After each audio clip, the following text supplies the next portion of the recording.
Many thanks, Kari, and thank you everyone actually for being so clear despite the lack of time needed.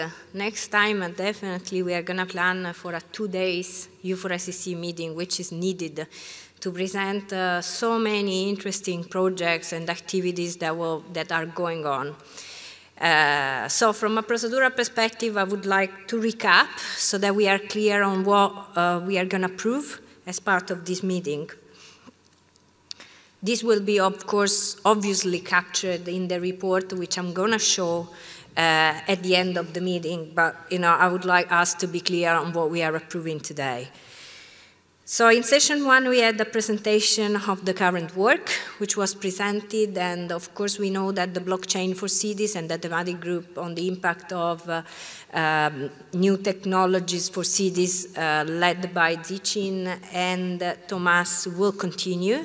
When I say that both the blockchain for cities and the other thematic group will continue, it means that in practice, a series of e-meetings and meetings will take place in the next few months with the objective to finalize the deliverables in 2020.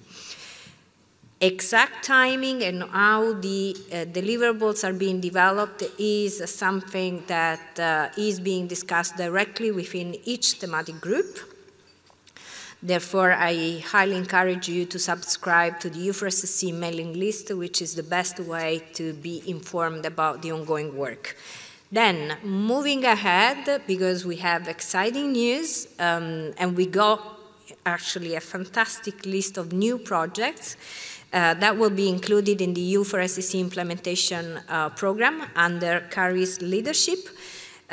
So we basically approved the creation of a new project on guiding the transformation to smart sustainable cities based on a circular strategic approach that will be led by Be Smart Cities. Warren Smith from the UK government will lead actually the development of a new specific deliverable on procurement guidelines for smart sustainable cities. So as you have seen, we have already an excellent baseline provided by the expertise and work carried out by the UK government, which will be internationalized and hopefully implemented in as many cities as possible.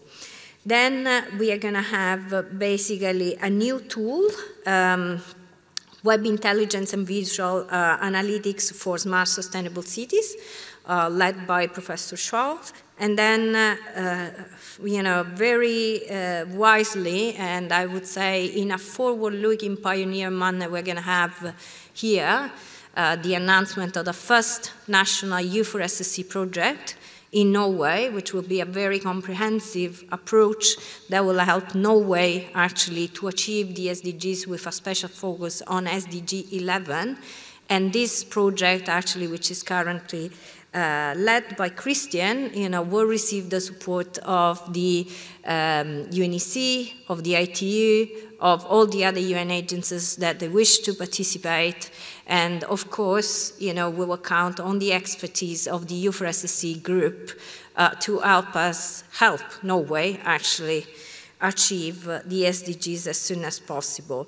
And then last but not least, a fantastic project that will be also part of the U4SSC implementation program on the United Smart Cities Lab. I would kindly ask if that is possible and acceptable to this meeting to slightly change the name to be consistent.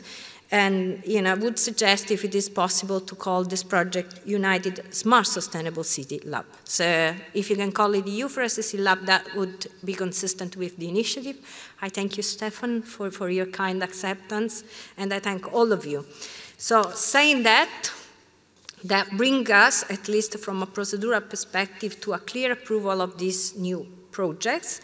We have already had the presentation of the City Science Application Framework deliverable, so we will, as I anticipated before, we are going to have an extra session that will give actually the opportunity, very briefly, but with a lot of excitement and interest, give the opportunity actually to at least briefly two representatives, Robert Hermans from the Netherlands, and I would like to invite him on stage to present briefly some projects which we hope in the future will be part of the U4SSC implementation program. And then I will kindly ask eventually also Ramon Ferri from the city of Valencia to briefly just highlight in a very few words the session that took place yesterday of Valencia, because I'm sure there are some interesting key topics. Thank you.